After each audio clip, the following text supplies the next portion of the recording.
Hey what's up guys, welcome back to my channel again। आज हम reaction करने वाले हैं बर्जर्क की एक और वीडियो, एक और चैप्टर। तो चलिए शुरू करते हैं एक साथ इन 3, 2, 1 गो। तो आज की वीडियो होने वाली फिर से बर्जर्क मांगा पे, क्योंकि पिछली वीडियो पे काफी तगड़ा रेस्पॉन्स आया था। हाँ लाइक्स का टारगेट पूरा नहीं हो पाया, लेकिन कमेंट्स जो है वो नॉर्मल वीडियो से 2 टाइम्स आए थे। लेकिन हाँ, इस वीडियो का लाइक टारगेट जरूर पूरा करवा देना, क्योंकि आज इस वीडियो में मैं कवर करने वाला हूँ पूरा का पूरा ब्लैक स्पोर्ट्समैन आर्क, जो कि सबसे पहला आर्क है बर्जर्क मांगा का। So if you interested keep watching. इसके बाद क्या होगा भाई मुझे नहीं पता। तो जैसे कि हमने बर्जर्क की पिछली वीडियो में देखा था कि गट्स अपोस्टल को हरा के, जो कि इंसानी फॉर्म में मॉन्स्टर्स होते हैं और काफी ज्यादा स्ट्रांग होते हैं, उसको हरा के अपनी जर्नी पे फिर से निकल जाता है। लेकिन हम उसे फिर से देखते हैं काफी सारे मॉन्स्टर्स से लड़ते हुए, जो कि काफी हद तक गोस्ट जैसे भी लग रहे थे। इसके बाद हम देखते हैं पक को, जो कि कबूतर पे बैठ के गट्स को ढूंढ रहा था, और जब गट्स से मिलता है तो वो बहुत बुरी हालत में होता है, ढंग से खड़ा भी नहीं हुआ जा रहा था उससे। लेकिन गट्स पक को वहां पे देख के काफी है शौक कि तुम अभी भी मेरा पीछा कर रहे हो। और ऐसे ही इन दोनों के बीच कुछ बातें चलती हैं, जिसके की दौरान हमें पता चलता है कि पक को काफी ज्यादा इंटरेस्ट आ गया गट्स में, उसकी स्टोरी में। डेट्स वाई वो उसके साथ उसकी जर्नी पे जाना चाहता है, लेकिन गट्स क्लियर कर देता है कि नहीं, वो ऐसा नहीं करेगा, क्योंकि पहली बात तो उसे किसी पेट की जरूरत नहीं है अपनी जर्नी पे, और दूसरी चीज उसे कमजोर लोग बिल्कुल भी पसंद नहीं, क्योंकि ऐसे लोग उसकी जर्नी में एक हर्डल से ज्यादा कुछ भी नहीं होंगे। और इसी के साथ गट्स पक को पीछे छोड़ते हुए वहां से चल देता है। और थोड़ा आगे बढ़ने पर गट्स को एक बुड्ढा मिलता है, जो कि अपनी कार चला रहा था, और क्योंकि काफी तेज बारिश हो रही थी तो वो बुड्ढा गट्स से बोलता है कि उसकी कार में बैठ जाए, क्योंकि ऐसी बारिश में ट्रैवल करना उसकी हेल्थ के लिए अच्छा नहीं होगा। लेकिन गट्स इस चीज से साफ इनकार कर देता है। लेकिन क्योंकि ये बुढ़ा काफी ज्यादा अच्छा था दिल का, तो वो गट्स के पीछे लगा रहता है कि भैया एक और इंसान अगर हमारी कार्ट में आ जाएगा तो ऐसी कोई बुरी बात नहीं हो जाएगी, हमको उससे कोई भी दिक्कत नहीं होगी। इसके बाद गट्स और भी कई सारे बहाने देता है कि वो उसकी कार्ट में नहीं बैठ सकता, लेकिन एट द एंड वो ये बोल देता है कि भाई मैं तेरी भलाई के लिए बात कर रहा हूँ, क्योंकि मेरा पीछा इविल स्पिरिट्स कर रही हैं। जो सुन के पहले तो ये बड़ा शौक, और उसके बाद हंसने लग जाता है ये बोलते हुए, अच्छा इविल स्पिरिट्स कर रही हैं तुम्हारा पीछा, तो चलो मेरे सर के ऊपर गॉड का हाथ है, कोई प्रॉब्लम नहीं होगी, आ जाओ जल्दी से कार्ट में। और सबूत के तौर पे हमारी कार्ट में एक स्पिरिट भी मौजूद है, जो कि काफी अच्छी है। और जब गट्स सरप्राइज होते हुए पीछे मुड़ के देखता है तो गेस व्हाट, कौन मिलता है उसे? पक, जो कि उसकी तरफ मुंह बना रहा था। और क्योंकि वो बूढ़ा अपनी बात से पीछे हटता ही नहीं है, तो गट्स फाइनली उस कार्ट में बैठ जाता है। और ऐसे ही कुछ टाइम बातें करते हुए गट्स की आंख लग जाती है, लेकिन तभी उसको अचानक से एक बहुत ही बुरा सपना आता है, जहाँ पर कि वो एक अजीबोगरीब जगह पे है, कपड़े उसके शरीर पर नहीं है, और फिर से वही क्रिएचर उसका पीछा कर रहा है, जिसके बारे में हमने पिछली वीडियो में देखा था बर्जर्क की। लेकिन ये कोई नॉर्मल सपना नहीं था, ऐसा सपना गट्स को दिखा रही थी एक इविल स्पिरिट, जिसको कि वैसे तो गट्स बाद में मार देता है, क्योंकि इतनी ज्यादा पावरफुल स्पिरिट थी नहीं है, सिर्फ बुरे सपने दिखाती। लेकिन वहां पे प्रेजेंट ये बुढ़ऊ, ये बच्ची जो कि उस कार्ट में थी, और पक, ये तीनों शॉक हो जाते हैं कि भैया ये क्या चीज है, जिसपे कि गट्स एक्सप्लेन करता है कि ये एक तरीके की इविल स्पिरिट है, क्योंकि लोगों को बुरे सपने दिखा के जो डर पैदा होता है उसको खाकर जीती है। अब ये कैसे हो रहा है मुझसे मत पूछना। अब ये चीज देखने के बाद गट्स काफी ज्यादा फ्रस्ट्रेटेड फील करता है, क्योंकि ये पहली बार नहीं था, ये इविल स्पिरिट्स कभी उसे मौका ही नहीं देती ढंग से सोने का। दूसरी तरफ ये बुढ़ऊ घबरा जाता है कि अच्छा तुम ऐसी चीजों की बात कर रहे थे जब मेरी कार्ट में बैठने से मना कर रहे थे तुम। जिस पर गट्स हंसते हुए बोलता है, हाँ और क्या, तुम गॉड में मानते हो लेकिन इविल स्पिरिट में नहीं मानते। लेकिन पक गट्स से क्वेश्चन करता है कि हाँ ठीक है ये इविल स्पिरिट है, लेकिन ये यहाँ पे क्या कर रही है? तो गट्स इसके जवाब में ये बोलता है, बिकॉज ऑफ दिस, यानी ब्रांड। ये चीज अट्रैक्ट करती है इविल स्पिरिट्स को, और काफी बार छोटी मोटी स्पिरिट्स को समन भी करती है गट्स तक पहुंचने के लिए, उसको हार्म पहुंचाने के लिए। और क्योंकि इस ब्रांड में से अचानक से खून निकलने लग जाता है अपने आप, तो गट्स समझ जाता है कि सिर्फ ये एक इविल स्पिरिट नहीं है, यहाँ पे बहुत सारी इविल स्पिरिट्स ने उनको घेर लिया है। और ऐसा जनरली तभी होता है जब गट्स एक ऐसे एरिया में जाता है जहाँ पर कि बहुत सारे लोग मर चुके हैं पहले, उन्हीं का यूज करके वो इविल स्पिरिट यहाँ पे पहुंच जाती है गट्स को हार्म पहुंचाने के लिए।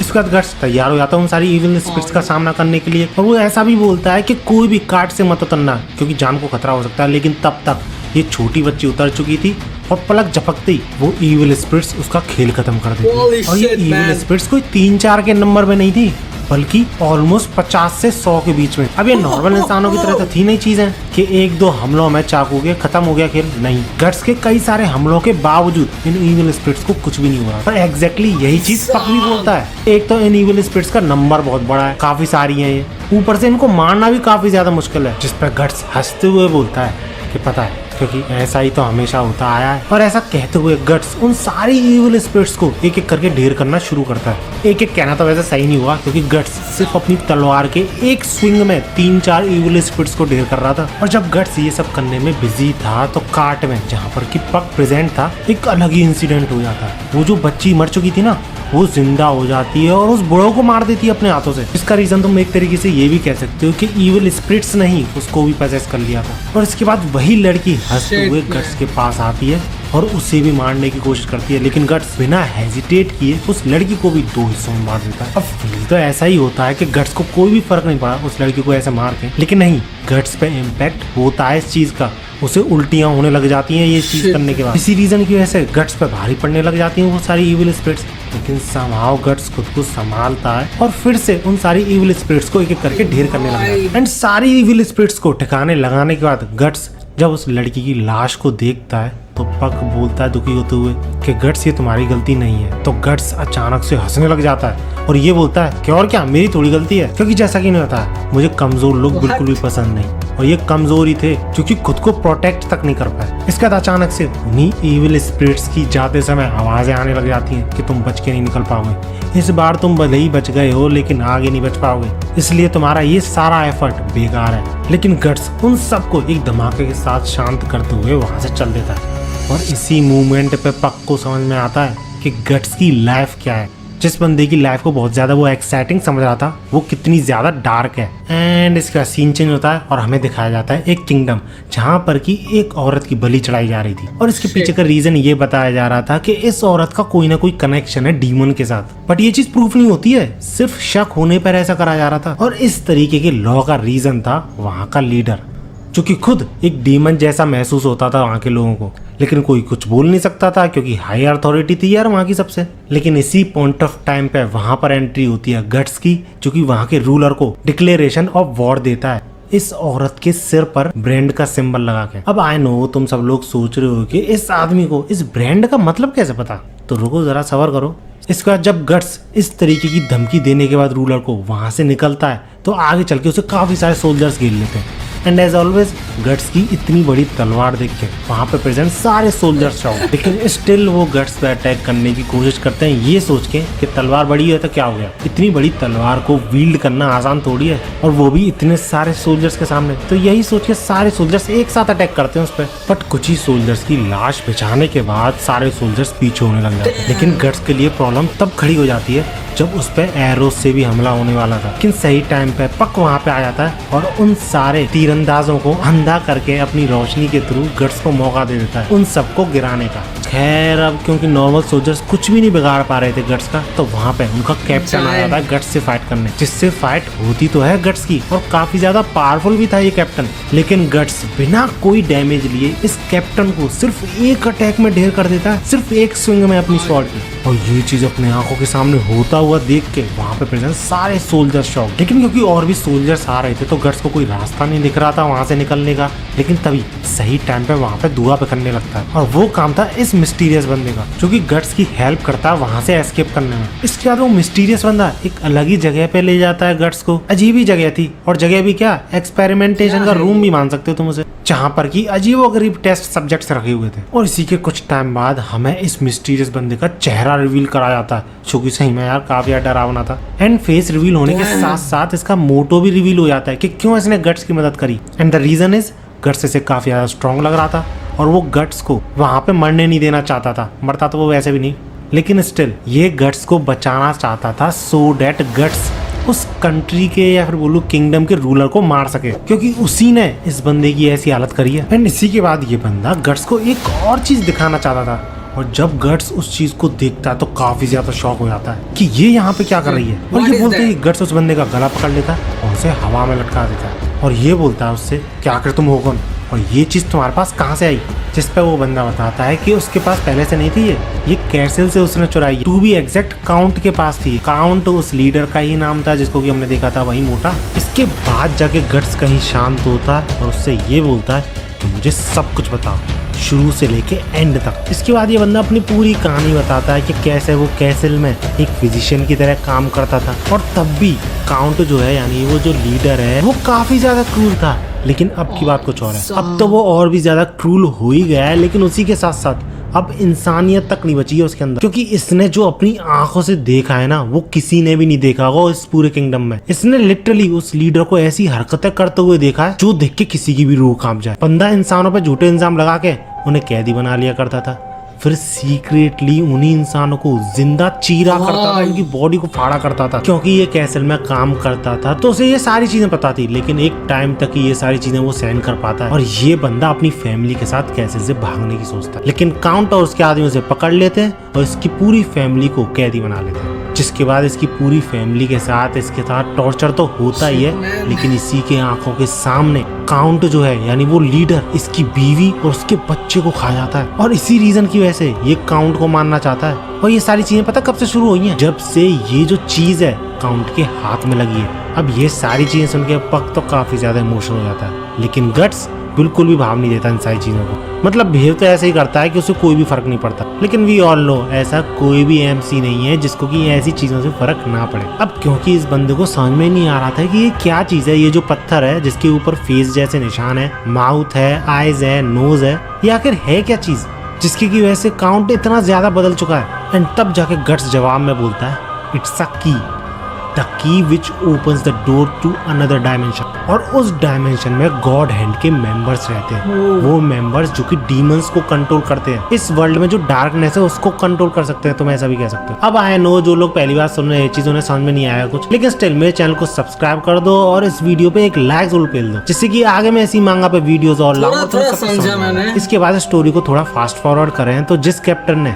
गट्स पे अटैक किया था और उससे बुरी तरह हार गया था, वो बाबला हुए जा रहा था। वो गट्स को सिर्फ हराना नहीं चाहता था, मारना चाहता था। सही में इस बंदे के अंदर से गट्स को मारने की इतनी ज्यादा अर्ज निकल रही थी कि ये खुद का ट्रीटमेंट भी नहीं होने दे रहा था। एंड तभी वहाँ पे एंट्री होती है काउंट की, जो कि सारे लोगों को वहाँ से जाने की बोलता है। और भाई साहब काउंट के अंदर से एक अलग ही तरीके का क्रिएचर निकलता है और इस बंदे को यानी कैप्टन को अपने कंट्रोल में ले लेता है। नॉट इन फुल कंट्रोल, तुम ऐसा भी कह सकते हो कि इसके इसी गुस्से का फायदा उठाता है ये लीडर। इसके बाद फिर से सीन चेंज होता है और हमें दिखाया जाता है गट्स और ये जो की है और पक, ये तीनों दिखाए जाते हैं। और जब पक इस की को देखने की कोशिश कर रहा था कि आखिर है क्या चीज, बिल्कुल अजीबोगरीब चीज है, तो तभी इस की आंखें खुल जाती है। एंड तब जाके गट्स बोलता है छेड़खानी मत करो, ये चीज जिंदा है। एंड आफ्टर दैट हम इस बंदे को देखते काफी ज्यादा डेस्परेट होते हुए कि कैसे वो सालों से प्लानिंग कर रहा है काउंट को किसी ना किसी तरीके से मारने की। और वो कुछ ऐसे ही मूवमेंट का इंतजार कर रहा था कि कोई तो आए जिसके के पास इतना पोटेंशियल हो कि वो काउंट के अगेंस्ट में फाइट कर सके।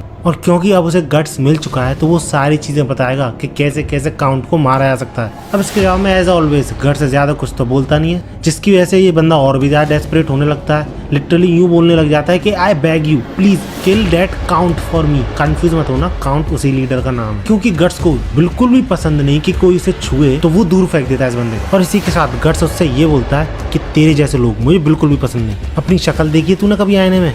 असली मॉन्स्टर तो तू लगता है। ऑब्वियसली यार पक इस पर गुस्सा होता है। एंड टू बी ऑनेस्ट थोड़ी बहुत तो गुस्सा मुझे भी आती है कि यार ये क्या सीन है, पता नहीं एमसी के साथ ऐसा क्यों बोल रहा है, किस तरीके का एटीट्यूड है ये। लेकिन सही बता रहा हूँ, तुम आगे स्टोरी को देखोगे ना तुम्हें सब कुछ समझ में आ जाएगा कि क्यों ये बंदा ऐसा है और उस बंदे ने क्या क्या सहा है। अब इस सब के पक काफी ज्यादा गुस्सा हो रहा था गट्स पे, लेकिन वो बंदा बिल्कुल शांत था, ये बोलते हुए कि अगर तुम उस काउंट को मारते हो तो मुझे कोई भी फर्क नहीं पड़ता कि तुम मुझसे क्या बोलते। और ऐसा ही इन तीनों के बीच में बातें चल रही थी, लेकिन तभी गट्स अचानक से बोलता है क्वाइट। और ऐसा वो इसलिए बोल रहा था क्योंकि उन पे सरप्राइज अटैक करता है ये कैप्टन। अब इस कैप्टन को लोकेशन कैसे पता चली वी डोंट नो, लेकिन इस बार ये कैप्टन काफी ज्यादा स्ट्रॉन्ग था और ये चीज गट्स को उसके पहले हमले में ही पता चल जाती है। और गट्स इसी हमले में यानी पहले हमले में अंदाजा भी लगा लेता है कि अब ये बंदा इंसान तो रहा ही नहीं, क्योंकि भैया अपने गट्स के पास इतना कॉन्फिडेंस है कि कोई भी इंसान उसकी ऐसी हालत तो नहीं कर सकता। खैर इसके बाद इन दोनों की फाइट होती है जो कि काफी ज्यादा तगड़ी चलती है, लेकिन गट्स स्टार्टिंग से ही फिर भी भारी पड़ता है इस कैप्टन पे, इसका हाथ काट देता है। लेकिन इस बार क्योंकि काउंट ने सम काइंड ऑफ क्रिएचर इसके अंदर डाल दिया था या फिर पावर्स दे दी थी, वी डोंट नो, लेकिन उसकी वजह से ये बंदा मरता नहीं है। हाथ कटने के बावजूद वो हाथ फिर से अलग ही तरीके से ग्रो होने लगता है, एक विप लाइक स्ट्रक्चर बन जाता है उस हाथ से। इसके बाद गट्स और इस मॉन्स्टर के बीच फाइट चलती है काफी टाइम तक, जिसमें गट्स स्टार्टिंग में तो थोड़ा बहुत स्ट्रगल करता है, लेकिन समहाउ उस कमरे की छत को उसके ऊपर गिरा के उसे डिफीट कर देता है और वहां से तुरंत ही निकल लेता है। इसके बाद गट्स वहां से निकल जाता है उस की को लेके इस सोच के साथ कि वो उस मॉन्स्टर को हरा चुका है। बट सरप्राइजिंगली वो मॉन्स्टर हारता नहीं है और इस बंदे को कैप्चर कर लेता है। और क्योंकि काउंट के हाथ में था कि किसी को भी ट्रेटर बता दे, किसी को भी चुड़ैल बता दे, किसी को भी डीमन बता दे और उसकी बलि चढ़ा दे ऐसा कह के, तो ऐसा ही सेम वो इस बंदे के साथ भी करता है। और यही चीज जब गट्स को और पक को पता चलती है तो उन्हें काफी ज्यादा बुरा लगता है। जिसके बाद पक बोलता तो है गट्स से कि उसको बचाने जाने की, लेकिन गट्स का कोई रिएक्शन नहीं निकलता, तो इसलिए वो खुद ही कुछ ना कुछ करने और उस बंदे को बचाने वहां से चल देता है। और पक के जाने के बाद हमें शो करा जाता है कि गट्स इस बंदे से रिलेट कर पा रहा था। और जब मैंने ये पहली बार चीज देखी थी ना, तब तो मुझे कुछ समझ में नहीं आया था, लेकिन अब जब मैं ये मांगा दोबारा पढ़ रहा हूँ इस वीडियो को बनाने के लिए, तो अब जाके तो मुझे नहीं पता। इसके बाद हमें शो करा जाता है एग्जीक्यूशनर स्टेज, जहाँ पर कि इसी बंदे को मारने वाला था लीडर, एंड वेट कर रहा था कि गट्स वहाँ पे आए और वो गट्स को भी पकड़ ले इसी बहाने। और ये चीज गट्स जानता था, इसलिए पक तो इस सारे एग्जीक्यूशन को देख ही रहा था, लेकिन गट्स भी शैडोज से इस एग्जीक्यूशन को देख रहा था। और जब पक बोलता है गट्स से उसको बचाने की, यानी उस बंदे को बचाने की, तो गट्स क्लियरली बोल देता है कि वो बंदा यानी लीडर फुल्ली प्रिपेयर्ड है मुझे मारने के लिए या फिर मुझे पकड़ने के लिए, और मैं इतना पागल नहीं हूँ कि अधमरे आदमी को बचाने के लिए खुद अपनी जान जोखिम में डालूं। अब गट्स की बातें तो ये निकल रही थी, लेकिन पक कुछ और ही फील कर रहा था, जो कि था गुस्सा। गट्स के अंदर जो भरा हुआ था गुस्सा, वो और भी ज्यादा बढ़ता जा रहा था इस एग्जीक्यूशन को देखने से। और तब जाके पक को समझ में आता है कि गट्स इस एग्जीक्यूशन को इसलिए देखने आया है जिससे कि वो उस गुस्से को एज अ स्ट्रेंथ यूज कर सके और काउंट को हरा सके। खैर इसके बाद हम देखते हैं कि उस बंदे का एग्जीक्यूशन हो जाता है और कोई भी नहीं रोक पाता। गट्स भी रोकने की कोशिश नहीं करता, लेकिन मरने तक ये बंदा गट्स पे अपना विश्वास कम नहीं करता। वो ये बोलते हुए मरता है, that black sportsman I beg you, इस बंदे की कटी हुई खोपड़ी हम सब के सामने जरूर लटकाना। और इसी के साथ इस बंदे का एंड हो जाता है। अब वैसे तो गट्स काउंट को मारने ही आया था, यानी उस लीडर को मारने ही आया था, लेकिन अब वो अवेंज करने का भी डिसाइड करता है उस बंदे के लिए। एंड दैट्स इट, आज की वीडियो में इतना ही। अब वैसे तो मैं पूरा आर्क ही कवर करने वाला था, लेकिन यार इसके चैप्टर्स इतने बड़े हैं कि ये छोटा सा आर्क भी बहुत बड़ा बन जा रहा है, इसलिए इस वीडियो में आधा आर्क कंप्लीट हो चुका है ऑलमोस्ट। अगली वीडियो में पूरा आर्क कंप्लीट हो जाएगा, इसलिए अगली वीडियो तभी आएगी जब इस वीडियो पे एटलीस्ट 7 के लाइक्स तो होने ही चाहिए। इसलिए जल्दी जल्दी 7 के लाइक्स करा दो, मैं अगली वीडियो की तैयारी शुरू कर देता हूँ। और ऐसे ही बजट से रिलेटेड वीडियोस के लिए सब्सक्राइब भी कर लेना इस चैनल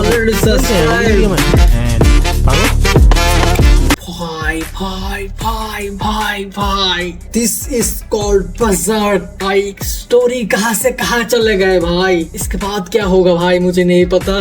थोड़ा थोड़ा मैंने समझ लिया है, but I don't know what's gonna happen next. भाई मैंने तो सोचा ही नहीं कहाँ से कहाँ तक जाएगा स्टोरी। भाई I am gonna wait for next part, भाई साहब इसके बाद क्या होगा। तो I hope you like this video, please like share and subscribe this channel.